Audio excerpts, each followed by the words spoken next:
Hello, everyone. It's my pleasure today to be talking to my good friend, Kevin Mandia, who is CEO of Mandiant. And now Mandiant is part of Google Cloud. I have known Kevin for many years, and many of you know I affectionately call him the Sherlock Holmes of the cyber fighting industry, because he has done so much in his life dedicated to the service of keeping this country, the United States, but also the world safe. And we are tremendous in his gratitude for a lot of what he's done over his many decades of experience. So it's just a pleasure. Kevin, thank you for spending a few minutes with me. Wish Sure. this could have been in person, but we decided to Mm, do this virtually so that we could get a lot of our customers and participants to participate. You bet. Well, Kevin, I thought I would start with about last year this time. Hmm. Actually, probably around July, August. I gave you a call and I said, Kevin, I've just joined Hmm. as CEO of Cohesity. I'm Mm. excited about the future of how data protection, data security is going to protect the world from ransomware. But I've got Hmm. an important ask for you. I'd like you to join my board. Right. And you took a few weeks to think through it. You met Mohit and me, and you Hmm. made your decision fairly rapidly, just as you were closing in on the acquisition of Google and Mandiant. Walk me through that conversation and why you decided to join our board, which we're super excited about. Yeah. First off, Sanjay, it wasn't a hard decision. I felt honored at your request. And as a former Air Force guy, I always come back with, well, there's three reasons for everything you do. And maybe that's just the marketing of threes. First, the people, uh, period. The second would be the problem you solve. And third, the tech itself. Going to the people, you read about Mohit before you meet him, and you're like, man, this is the right person to be doing Cohesity based on his background. I remember reading he had created the Google file system, whatever that is. And as a computer forensics expert in the late 90s and 2000s, I used to marvel at file systems because I was doing forensics to figure out how the data management occurred on different operating systems. How did operating systems read, write, store, delete, compress data? And this is what Mohit probably dreams about. So when you look at founders and the genesis of their career leads to the moment and what they're currently building, that's a big fit. And then Sanjay, obviously yourself getting involved and calling me and talking to you. I'm one of those folks that did research. You're really a security and computer science guy with an AI background. That was my tweak on everything I read. And really the right expertise being applied to Cohesity at the right time. So the people, the problem you address about resilience is absolutely real. We've just dealt with so many incidents over the last few years dealing with companies that even when they had backups, it's hard enough to get back up and running after ransomware. But imagine those companies that didn't even have that second store of data, didn't have any way to recover. Those companies really face long, dark tunnels to getting back online. Third is the tech, just knowing Mohit and knowing Cohesity and knowing Bill Curran on the board, you recognize you're gonna have better tech. So the people, great people. The problem you're solving absolutely matters in regards to resiliency. And then I know you talked with Charlie Bell about, see if I get this right, retrieval augmented generation, or the RAG part of AI. That's also critical. And I know Cohesity is going to have a play there. And then lastly, the tech itself, knowing that you're going to solve the problem in the most elegant way. Folks, this was an easy decision to join this team, and I'm honored to be on it. Talk a little bit about why in this industry we shouldn't be competing with each other, but against the bad guys. You've really been a Mhm. facilitator of a village approach to being Right, able to fight the bad guys. You obviously lead much of this stuff in terms of the government level, right.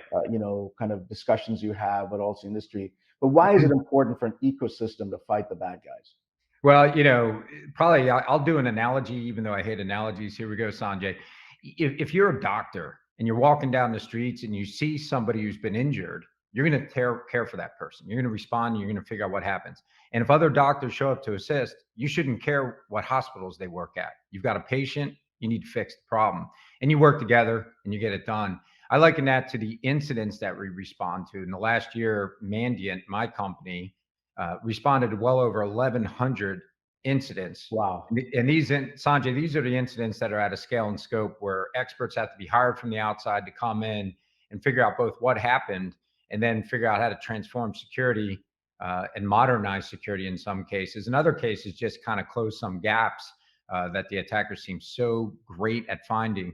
But after 1,163 incidents investigated in the last year, and that's just how many case numbers we started in the last year. But you go back over my career of 25 plus years investigating incidents, you shouldn't care what jersey you're wearing when you're responding to a breach, whether it's the Google jersey, the Microsoft jersey, the CrowdStrike jersey, Cohesity.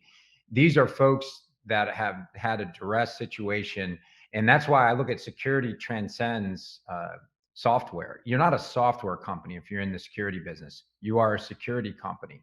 What that means is you really need to know the limitations of your software, what it can do, what it can't do, when it's dependable and reliable, because the stakes are high. So I've always said security takes, it's team ball, and you're going to have endpoint companies, firewall companies, whatever you need to bring to bear to defend an organization and how it operates, or defend people and their privacy. You got to bring the right things to bear. Well, listen, you could go Yeah. on and on about many of these Yeah. cyber hygiene aspects, multi-factor Yep. authentication, Yep. encryption. But let's talk about one of them that's sort of relevant to our space, which is Yeah. data Sure. protection, having air gap, immutable backups. Many of these things, whether it was some of the recent ones going to the pipeline, Mhm. the bad guys are now going after secondary data because they know Oh, that's the last line of defense. right. You're seeing 1100 plus type incidents. What Mhm. advice do you have to cybersecurity professionals to why this area where we operate, data security and data management, is so Mhm. important for them to take seriously? Well, so when I go to the most mature security programs, I only have two things for them usually. A lot of times we do a red team assessment, Yeah. Sanjay, and they hire us. Can we break in using conventional techniques or modeled techniques that are the top? I call it the apex predator in cyberspace kind of attacks. Two things. One, second stage detection capabilities, meaning you've already done all the hygiene. Your hygiene's being circumvented by 0-day based attacks that couldn't get patched in time or no patch available.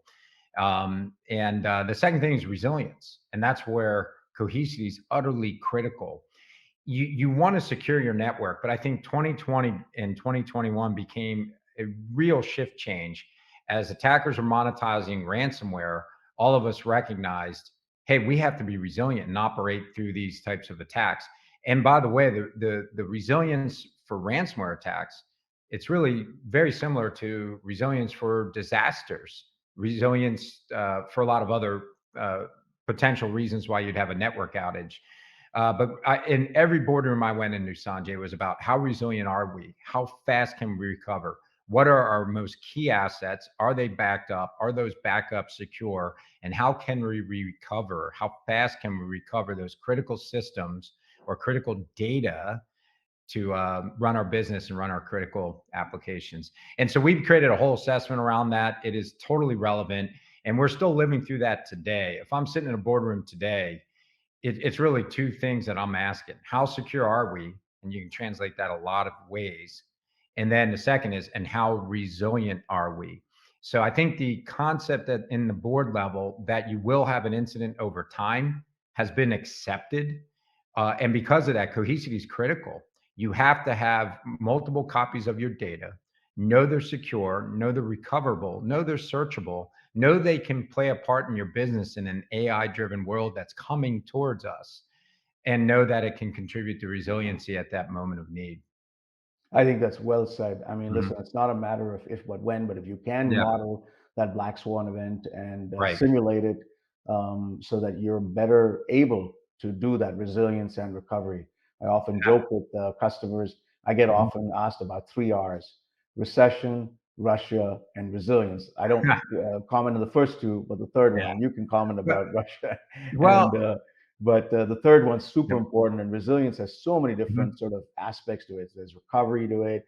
There's ransomware protection. So it's a very good term, Kevin, in Mhm. terms of how you think about it. And you're absolutely right. Resilience has similarities to disaster recovery, whether it's Mhm. an earthquake or a 9/11 attack. The modern day, black swan event is a ransomware attack.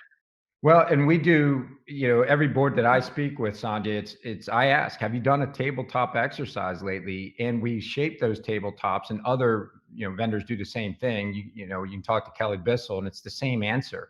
Yeah, You have to tabletop the darn disaster you're most worried about, yeah, period. You have yeah, to go to worst case scenario. What could shut our business down? What's yeah. the worst thing we could deal with? The worst attackers, worse data loss, worse system outages, apps that just you've lost their configuration files and you have no idea how to get them up and running without original authors sitting in the room, whatever it is. And those tabletops literally can be done in 2 hours, but none of them omit resilience, period. Yeah. Because that's the first thing almost every major executive or board member will ask. Well, how soon until we're up and running in normal ops? Or if there's certain systems that have to do with public safety, for instance, and real critical infrastructure, the need to get these things up and running sometimes is lives depend on it. So resilience is uh, literally 100% attendance rate in every boardroom when it comes to cybersecurity. Well, listen, I want to make a small Sure. plug for Mandiant. We actually, I'd encourage all of you to take advantage of these red team tabletop efforts. Mhm. Mandiant has a great service. We actually enlisted them to come in and do a complete audit of our own Mhm. SaaS services, many of our solutions, and they gave us a sort of a, here's where you were green, here's yellow, here's some things you want to watch. We found that exercise to be enormously helpful. So for all of the thousands and tens of thousands of folks who will watch this video, I want to encourage you to Mhm. use Mandiant or a similar type of service. Maybe I could end on a kind of a more, sort of softer topic, but an important part of it. Mhm. You advise many, entrepreneurs. You're involved with Ballistic Right. Ventures, and I know Ted Schlein. I'm also an Right. investor in that fund, so I'm very Mhm. honored to be watching the way you do it. We have Tammy Jo Schultz, who's the airline pilot from Southwest Right. Airlines, who saved the 1380 plane crash. And it's amazing about many. You were in the Air Force, Navy pilots. Mhm. Many of these sort of situations that are born in the military teach you nerves of steel. And that's actually the title of a book. And when I Right. think of you, Kevin, I often think Mhm. you're probably surviving a little sleep, but I've never seen you phased. You've got Mhm. those nerves of steel. Maybe it's the training in the military. But talk a little bit about would you advise cybersecurity professionals? They're under tremendous amount of stress. Right. How do they develop these nerves of steel so that, whether it's the threat that they're going to get sued or exposed or whatever have you, they're able to Yeah. deal with the calmness of that Navy pilot that's saving a Sure. plane? Well, I can tell you, it may look like nerves of steel. In reality, it's a sense of duty, Yeah. that propels your behaviors. Usually, at least in my case, I wouldn't say I have nerves of steel. I went through an impactful breach in 2020 when the Russian SVR compromised FireEye.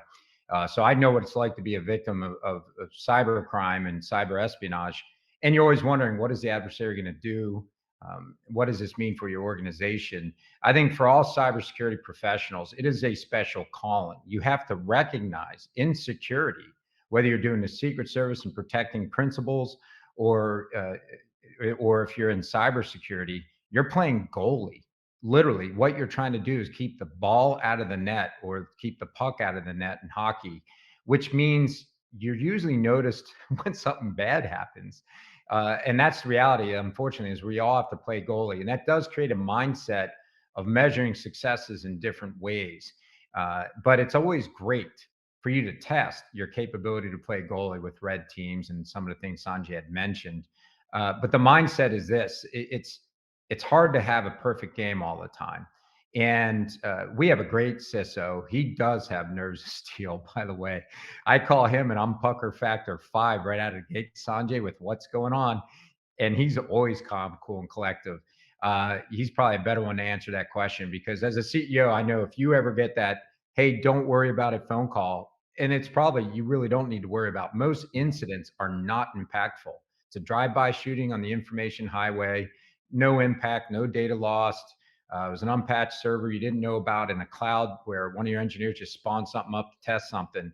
Most incidents aren't, but CEOs will stay calm on the outside, but your inside meter goes up a little bit. You're burning calories a little faster.